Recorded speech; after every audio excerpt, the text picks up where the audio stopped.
if I have a client who isn't very socially skilled, we might practice things like shaking hands and telling each other who we are. Because if you don't have that down as a routine, it's difficult to make a foray into a broader social environment. So sometimes people are stopped socially because they lack micro skills, and sometimes it's because they're afraid, and those two things interplay.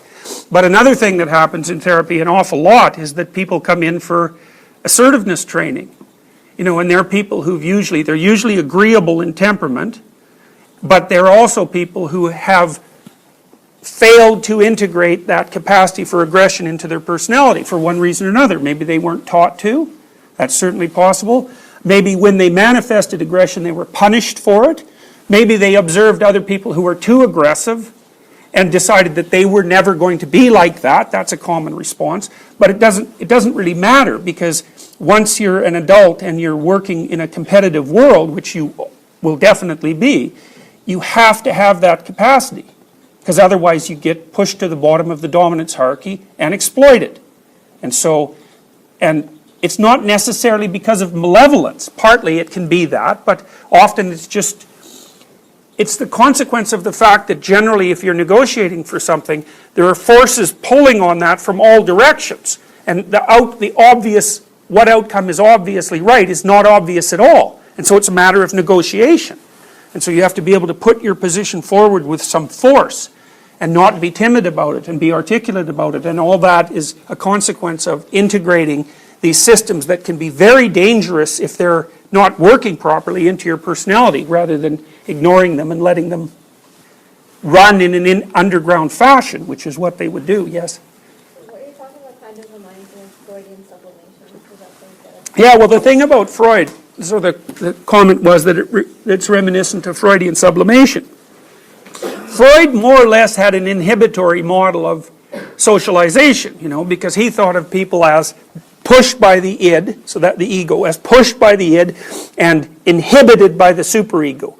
And there's some truth in that, to the degree that you're subject to quasi-tyrannical pressure by a society that isn't well integrated. A lot of what's going to happen to you is, don't do that. And the capacity to not do something that you're motivated to do, like an impulsive thing, is obviously necessary. But sublimation, in a sense, is the basis of Piagetian theory. And Piaget's alternative to Freudian thinking is that it's not inhibitory, especially not if your personality is properly integrated. What it is instead is integration into a game-like structure. We're going to talk more about that. So the point is that you're starting at high levels of resolution with your body, and you're building these structures out of your capacity to move and your capacity to perceive and these motivational systems that are driving you. And as you become socialized and as you bring more and more people into the conversation, the hierarchy gets more and more complex and sophisticated. And then it's the whole thing that's regulating. It's not inhibitory. So you don't want to inhibit your aggression. You want to harness it so it serves the purposes of the individual and the greater good, if you can figure out how to do that. It's better that way because you have more power. Now, it might be better for you to be cowardly and retreating if the alternative is to be impulsively aggressive and destructive. But that's not nearly as good as having the capacity for aggression at your hand and being able to use it in a sophisticated manner. So, all right, so this is a way of thinking about how things, yes? I think that it's simple, is as simple to say, can it be said that integration of these personality, motivational systems in your personality translates into more neural pathways between the subsystems in the brain? I don't think you can say that it's that simple. I mean, I think that happens, but how it happens we don't know. And the thing too is that this organization does not only take place in your brain. That's another thing that the psychoanalysts, I think, overestimated, because they tended to think of psychic regulation as internal, but it's not. So, for example, as long as you're acceptable to your peers, you seldom have to regulate your own behavior, because they'll regulate it for you, right? And so when you're out in the world, I mean, you guys are all sitting there in a particular way. Partly because if you deviated from the appropriate way to sit there, whatever that is, if you deviated from that sufficiently, the group would turn on you right away. So as long as you're awake enough to respond to the subtle cues that people are giving you, you don't even have to worry about the internal inhibitory problem. Now what you want is you want your nervous system organized in a way so that it fits well into the overall organization of the society. And there has to be crosstalk between those. But society exists, right? So anything society will do to regulate you, you don't have to do. And that's really useful. It's an outsourcing problem. You know, and there's lots of things you outsource. So one of the things is, think about something like self-esteem. Now, self-esteem is I don't like the word, because self-esteem is really something like extroversion minus neuroticism, or it's close to that. But so let's look at it in a slightly different way. Let's say, well, how valuable should you regard yourself? And so then you think, well, and then we might think, well, maybe that has something to do with competence. Okay, well, so how competent are you? Well, the answer to that is you really don't know, and there's actually no way of telling. So your nervous system has to guess, and the way it does that is that first, you're put on a normal distribution for negative emotion, and that you're just sort of given that at birth, that's your temperament. And then the socialization can pull that one way or another. You know, it can make you more stable or less stable depending on how you interact with your parents and the immediate environment and how dangerous the environment is. And then the next thing you do is you observe yourself operating in the world and you see how good you are at solving problems, and that adjusts it. And then everyone else is broadcasting to you all the time what your comparative value is. And so that's really how you establish an estimate of your competence. And it's almost always comparative competence, because the question in most groups isn't, can you do something? It is. But the real question is, can you do something as well or better than anyone else in this particular group? Because there's no absolute standard for being able to do things precisely, you know. Everyone is insufficient when you think of the ultimate task, right? Because people's knowledge have limits.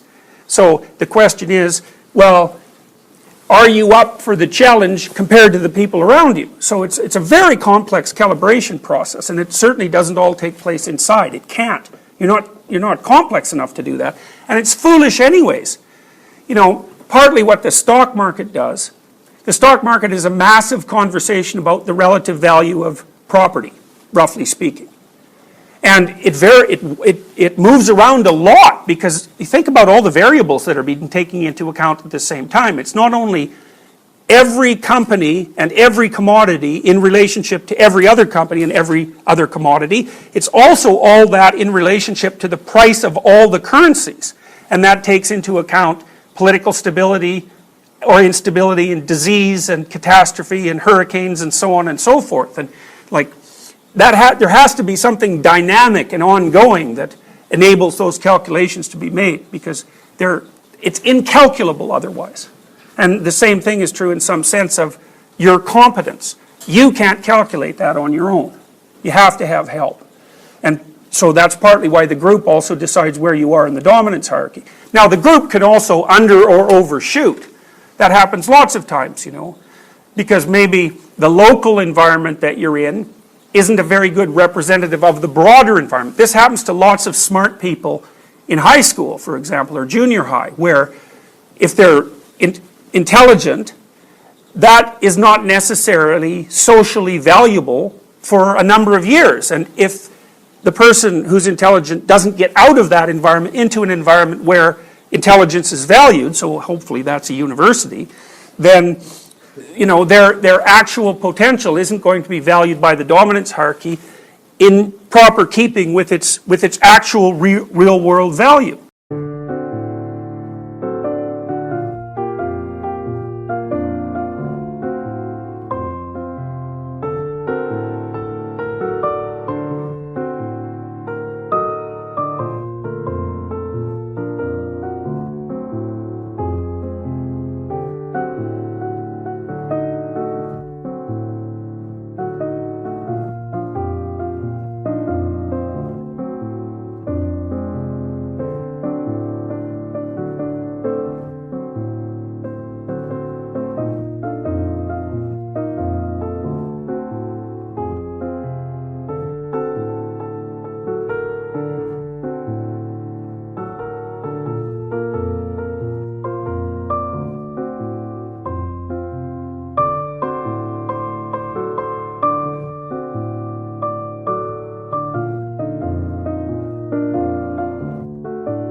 Anh hay mơ mộng những thứ xa xôi, không màng về tình ái muôn nơi. Sống cho là trọn kiếp đây thôi, đâu quan tâm gì chuyện đời. Thế mà lại ngâm tương tư, ông tầm bà mũi xe tơ. Đêm nằm trộm nhớ mơ mơ về ai. Thì ra anh yêu rồi, từ ánh mắt nụ cười, từ đôi môi gọi mưa sao xuyến lòng anh. Thì ra mê em rồi, ngày hay đêm ôm lời, chỉ nghĩ đến em thôi. Đó là do anh đã yêu rồi, anh đã yêu rồi, anh đã yêu rồi. Anh đã yêu rồi, anh đã yêu rồi, anh đã yêu em mất rồi.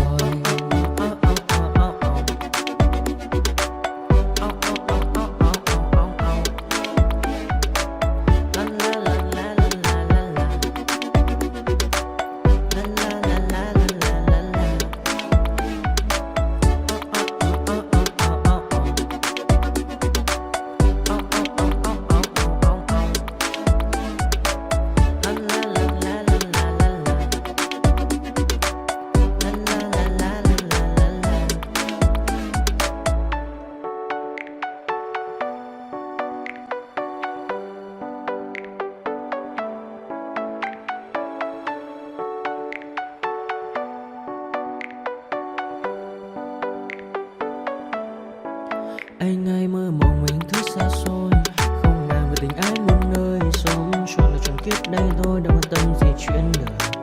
Thế mà lại nằm tương tư, ông tầm bà mũi xe tơ. Đêm nằm trộm nhớ mơ mơ về ai.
But if I lay down and I play dead and I stay dead, maybe you'll get sick of being the monster out of my head, under my bed. Think you're something out of my nightmares, standing right there. But if I lay down and I play dead and I stay dead, then will you get bored of killing me? Silhouettes of you are like a taunt. Never really know just what you want. With you I don't ever feel calm.